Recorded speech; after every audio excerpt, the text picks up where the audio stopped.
Hello everyone, Cowbunger here, and welcome to another edition of Rate Their Chances.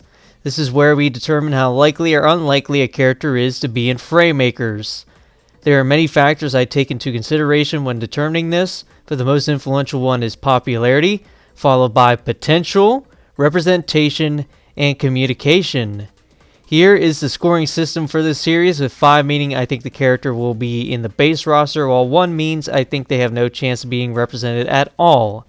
In today's episode, we're going to be covering Candyman from Lethal League Blaze, requested by Ditto, Evan Macmillan or the Trapper from Dead by Daylight, requested by Steven Cisneros, and Velvet from Them's Fightin' Herds, requested by Kristen.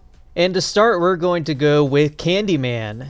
Candyman is from Lethal League, which is a competitive fighting game where you hit a ball in the hopes that it'll hit your opponent. What makes Lethal League interesting is the fact that the ball bounces throughout the arena, and each character has their own unique ways to manipulate the ball or general gameplay. This game sold somewhere between 400,000 and 1 million plus copies. I couldn't get an exact number, but this estimate is still very good.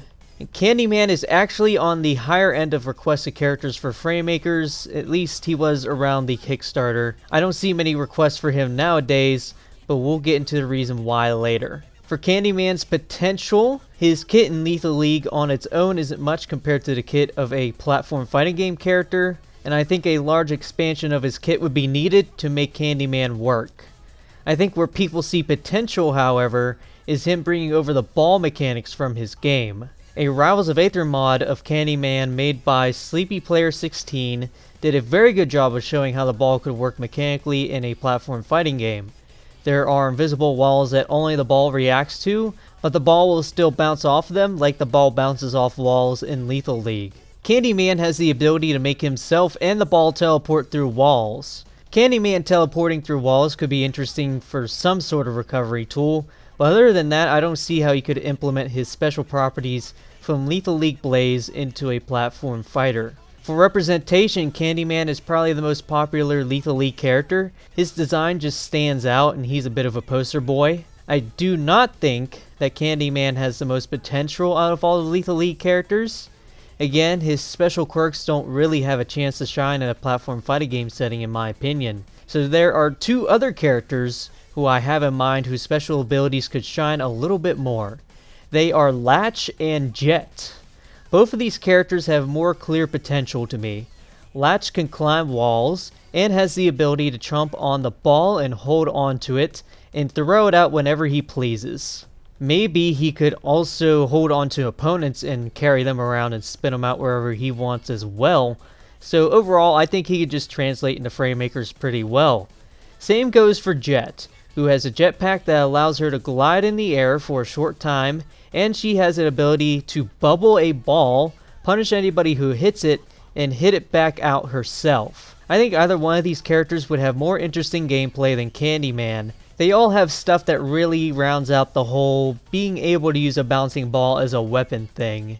If I had to choose one character here, I'd choose Jet. She just seems like a good representation of the series visually, mechanically, plus she's a girl. Having more women representation is always a good thing. And now we're going to talk about communication. Team Reptile are the devs who made the Lethal League games. They have said in the past that they are not interested in crossovers. This was a couple years ago, and still since then, they have not done crossovers with anyone.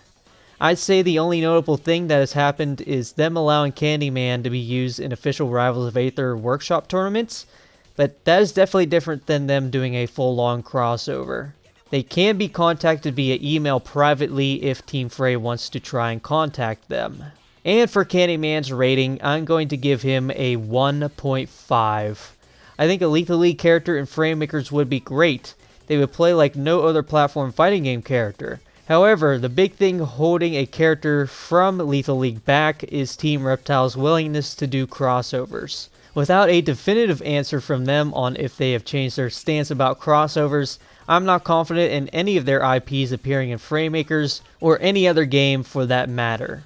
Let's move on to our next character, who is Evan Macmillan, or the Trapper. Let's talk about the game he is from first.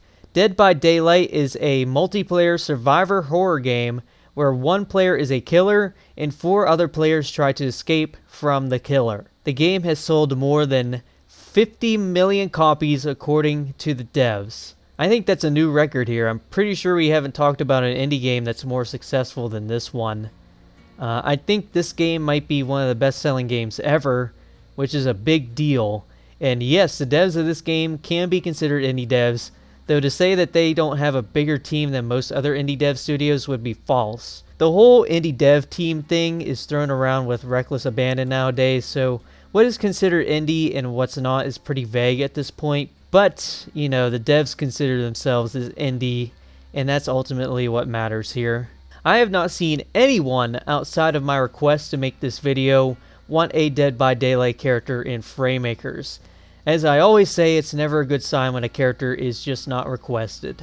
For potential, the Trapper uses a cleaver to swing at his victims, and he places down bear traps for people to get stuck on. I personally think the Trapper and every other eligible Dead by Daylight killer has a ceiling. They can all only realistically be assists in my mind. And the reason I say this is just because it seems like all the killers only have a couple of abilities and a couple things that they can do.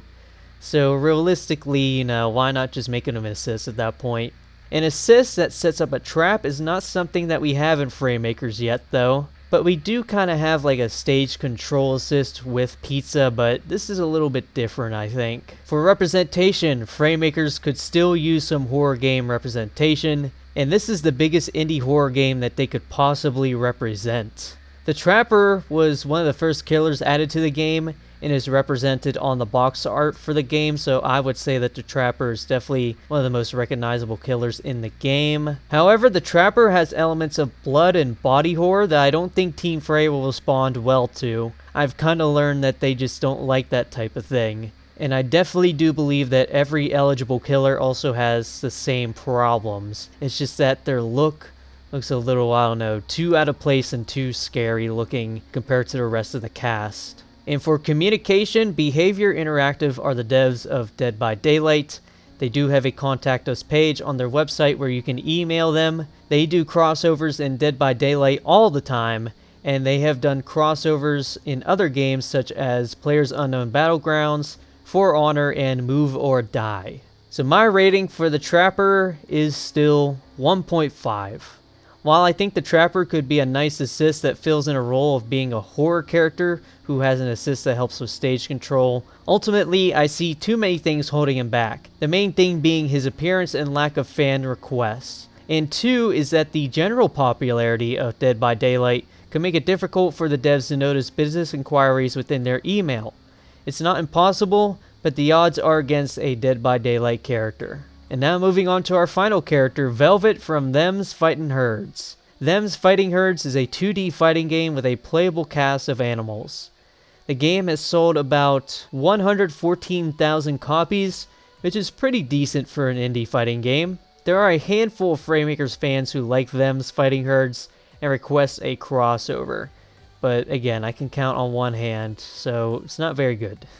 As for Velvet's potential in Them's Fightin' Herds, Velvet is a zoner who uses ice projectiles and sculptures to keep her opponents in place. There's a specifically cool ability where she is able to push opponents away and towards her, which I know would be possible for a character to do because Arzon, a mod Exo has made, does the same thing. She has the potential to both be a good character and assist. I personally believe that she would probably end up being an assist though, just because of her lack of requests from fans if she were to be in. For representation, more fighting game representation would be good. So far we only have representation from platform fighters. Having more women is always good, and having animals being represented is not really needed, but would definitely help keep things a bit more fresh. All of the playable casts of Them's Fighting Herds seem to be pretty popular, but the most recognizable characters in the game seem to be Arizona and Velvet. I lean more towards Velvet being a better representation than Arizona purely because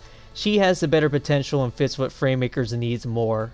And for communication, Main 6 developed Them's Fighting Herds and Modus Games published it. Main 6 has a general inquiries email on their website that can be used to talk to them. With that being said, there has never been a Them's Fighting Herds crossover. So with all that being said, I have to give Velvet a rating of 2. Without proof that Main 6 is up to do a crossover, there's only so much I can give on a rating. I think Velvet is more likely than the other 2 characters we have gone over today, but only because their possible inclusion doesn't have a definitive thing that makes me say there's basically no chance of it happening. No crossovers happening before isn't a big deal breaker, but it also doesn't bode well for a less popular character like Velvet. And that is all for today, guys. Thank you for watching. Leave a like if you enjoyed. Subscribe for more. I want to do these every 2 weeks now, as long as I have the requests. However, I still want to premise, I am not looking for a request for this series just yet. I still have a little bit of a backlog that I still want to get through, but we're getting close to finally catching up here, and I'll probably ask for requests soon. First from channel members and then from all of you. For next time, we are going to be covering Nair Block from Nair, requested by DSF, Choo Choo Charles, requested by Steven Cisneros, and Phila from Skullgirls, requested by Brandon Erikoff. And I'll see you then. Bye.